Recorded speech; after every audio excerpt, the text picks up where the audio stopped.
Praise the Lord. கர்த்தரும் இரட்சகருமாகிய இயேசு கிறிஸ்துவின் நாமத்தில் உங்கள் யாவருக்கும் என் அன்பின் வாழ்த்துக்கள். ஏசாயா தீர்க்கனின் புஸ்தகம் 53 அதிகாரம் 7 இப்படியாய் சொல்லுகிறது, அவர் நெருக்கப்பட்டும் ஒடுக்கப்பட்டும் இருந்தார், ஆனாலும் தம்முடைய வாயை அவர் திறக்கவில்லை. அடிக்கப்படும்படி கொண்டு போகப்படுகிற ஒரு ஆட்டுக்குட்டியைப் போலவும், தன்னை மயிர் கத்திருக்கிறவனுக்கு முன்பாக சத்தமிடாது இருக்கிற ஆட்டைப் போலவும் அவர் தம்முடைய வாயை திறவாதிருந்தார். Isaiah 53:7.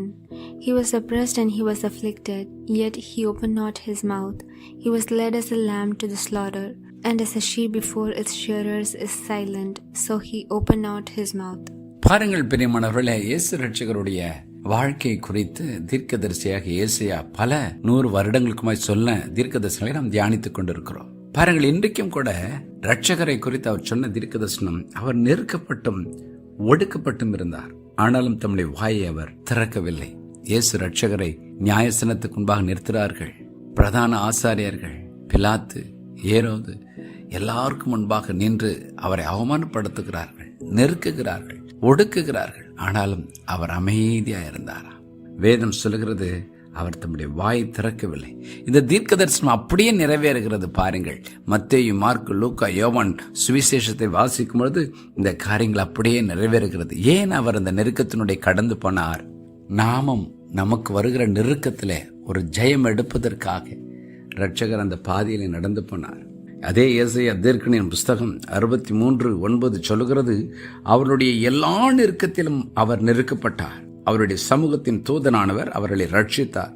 அவர் தமது அன்பின் நிமித்தம், தமது பரிதாபத்தின் நிமித்தம் அவர்களை மீட்டு பூர்வ நாட்களெல்லாம் அவர்களை தூக்கி சுமந்து வந்தார். Isaiah 63:9. In all their affliction he was afflicted, and the angel of his presence saved them. In his love and in his pity he redeemed them, and he bore them and carried them all the days of old.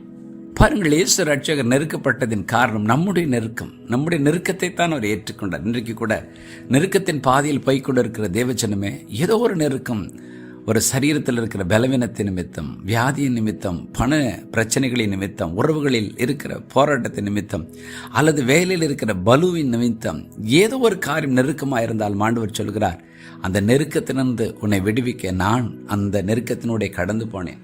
பக்தர்களாகி அப்போஸ்தலர்கள் சொல்கிறார்கள், 2 கொரிந்தியர் 4:8 நாங்கள் எப்பக்கத்திலும் நெருக்கப்பட்டும் ஒடுங்கி போகிறதில்லை, கலக்கம் அடைந்தும் மனம் முறிவடைகிறதில்லை என்கிறார்கள்.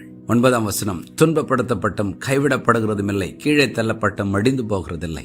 ஆம் பிரியமானவர்களே, நம்முடைய தேவன் அந்த நெருக்கத்தினோட கடந்து போனதினால் நம்மையும் எல்லா நெருக்கத்திலிருந்தும் அவர் விடுவிப்பார், நமக்கும் பலன் தருவார். சீக்கிரத்திலே நம்மை விசாலமான பாதையில் கொண்டு வந்து, எப்படி இயேசு இரட்சகர் பிதாவின் வலது பாரிசத்தில் உட்கார்ந்தாரோ அப்படியே நம்முடைய வாழ்க்கையிலும் நெருக்கத்திலிருந்து விடுவிக்கப்பட்டு ஆயிரங்களுக்கு லட்சங்களுக்கு நம்மை ஆசீர்வாதமாய் வைப்பார். ஜெபம் பண்ணுவோமா? பரலோக பிதாவே, என்னோட இணைந்து ஜெபிக்கிற தேவ ஜனங்கள் ஒவ்வொருடைய நெருக்கத்தின் பாதையிலும் ஆண்டவரே ஒரு சத்தியத்தை என்று சொல்லிக் கொடுக்கிறீர். நீர் எங்களுக்காக அந்த நெருக்கத்தின் பாதையினுடைய கடந்து போனீர், ஆகவே எங்களுக்கு நீர் பலன் தருகிறீர், எங்களை விடுவிக்கிறீர் என்று நாங்கள் வாசித்தோமே.